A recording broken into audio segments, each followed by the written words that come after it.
Stark wanting his planeswalkers to get the job done, Rietzl wanting that not to occur. Takes one, jumps the step links, which has potential to get out of hand with 3 fetch lands on the board. Yep.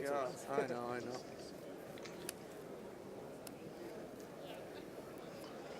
Two more mana for plated Geopede. That should draw Wrath from.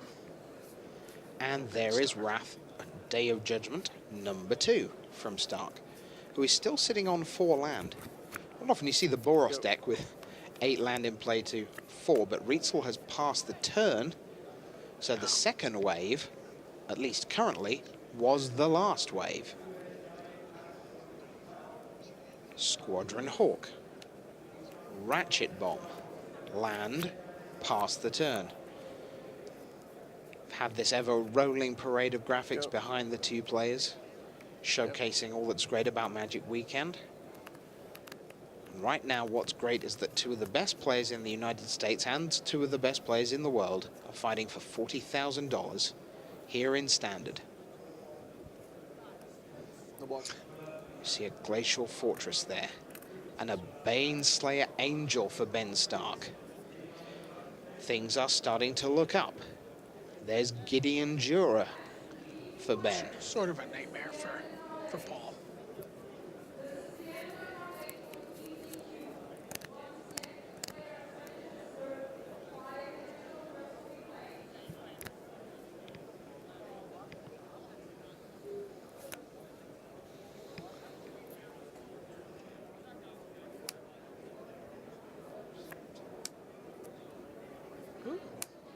Go.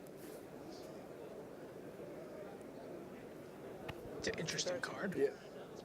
Spike Shot Elder from You're 11. Paul Rietzl here. Did you give me the one from Divine Offering? Wow. I might be wrong. You chumped this and took one from Squadron Hawk. 1 and red to activate. Yeah. Remember, Steppings came in and Squadron Hawk? Yeah, I'm sorry. Pretty saucy and limited. Can be pretty saucy and constructed too. Mm-hmm. Doesn't need to attack to deal damage. Ratchet Bomb at 1, Gideon Jura at 8, Squadron Hawk at just its usual self, and Spike Shot Elder on the right for Rietzl.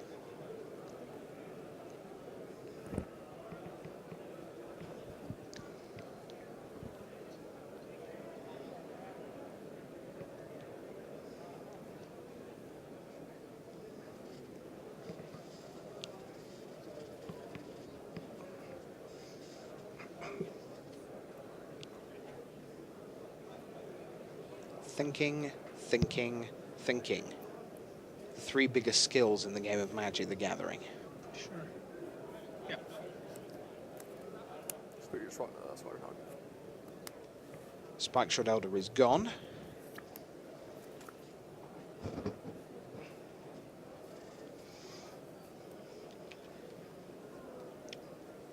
And Ben looks at his 6th land now. So he's found some land in the last few turns.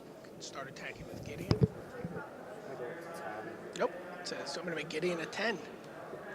And No, there's just part of wait the on my reason why. Baneslayer Angel. Here's Baneslayer Angel. So even if Paul had Mark of Mutiny here, the Angel would have to attack Gideon. Mm-hmm. Pretty sure that if Paul could look at Ben's hand, he would just fold. Shall we move to game 3?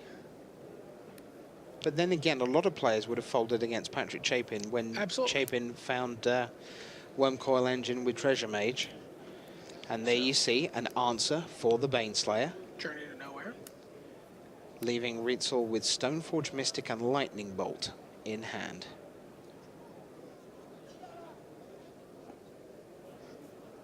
And the chance still to take a 2-0 lead in this best of 5 championship match for $40,000 US.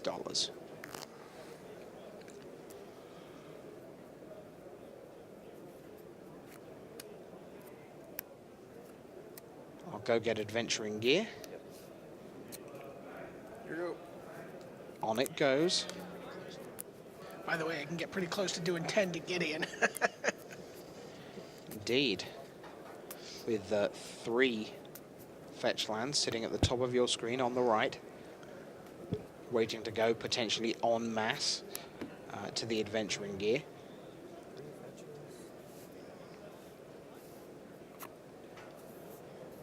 Stark has a Celestial Colonnade. And now he has another Planeswalker in the form of Jace the Mind Sculptor. It's like a buddy picture.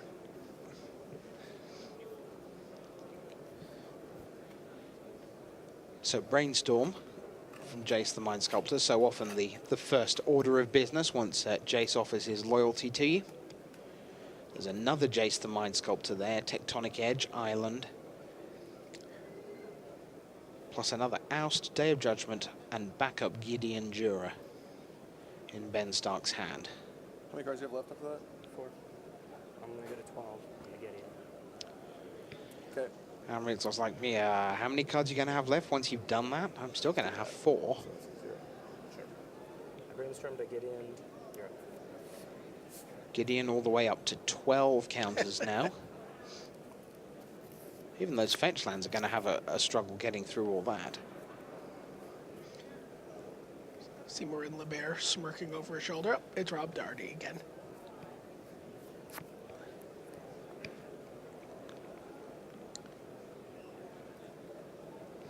Yeah, we talk a lot about the difference also. We did an interview with Antoine Ruel where he was talking about, you know, playing Magic at the highest level and stuff. And the reality is, you know, when you're in this kind of situation, there's this real temptation to just say, oh, you know what, I scoop. You know, and someone like Paul, and, you know, and the same is true of Ben, of course, on the other side of it. You know, they just, there's this doggedness for that one time it's going to turn around and that you're going to get that game. It's really like that determination and that, you know, insistence on finding the right way out. You know, the magic, the puzzling of this game is, you know, an amazing characteristic. Rietzl lightning bolted himself to the face in the form of 3 fetch lands, putting him from 25 to 22. Bolt you. And then he has an actual lightning bolt.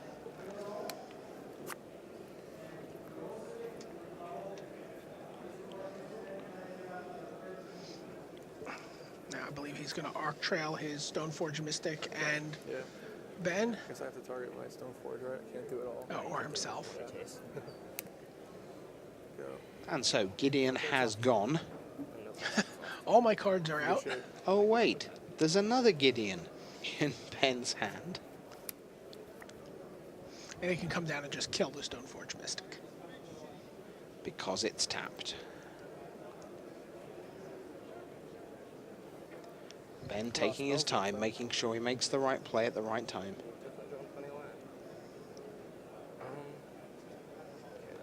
I'm going to Fate Seal you. And we're going to Fate Seal poor Rietzl. Jace goes to 5. Oh good. Gonna leave it there. Yeah, Thanks. You can have that card. Here's Gideon again. And you see that look? That's the look of someone who's getting ready for game 3. Yes, Yeah, my you've got Mystic 2 is dead. Planeswalkers and I have nothing on top of my deck. You may play.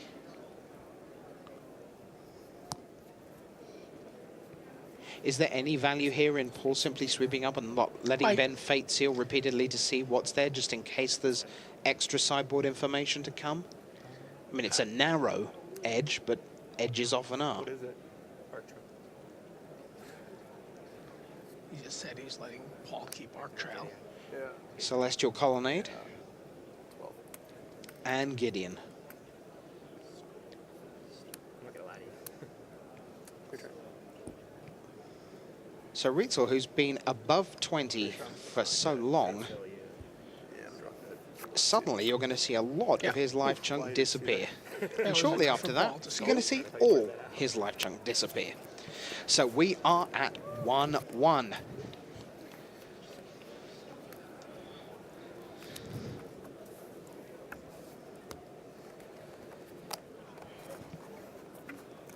Did that game come down to oust and oust I early? think it did. I absolutely think it did. I think without those, without that tempo from that oust, I mean, Paul just gets off to such an overwhelming start. Ben has kind of a clumsy hand that took him a little while to get started. It's you know, that's really different game. How much damage does that step links do in the first few turns? You saw all the fetch lands that were on the board. You know, there was a never-ending stream of damage coming from that step links. Well, as the players get ready for Game 3, we're down to a best of 3. We've shown you the top Americans, we've shown you the top Japanese players.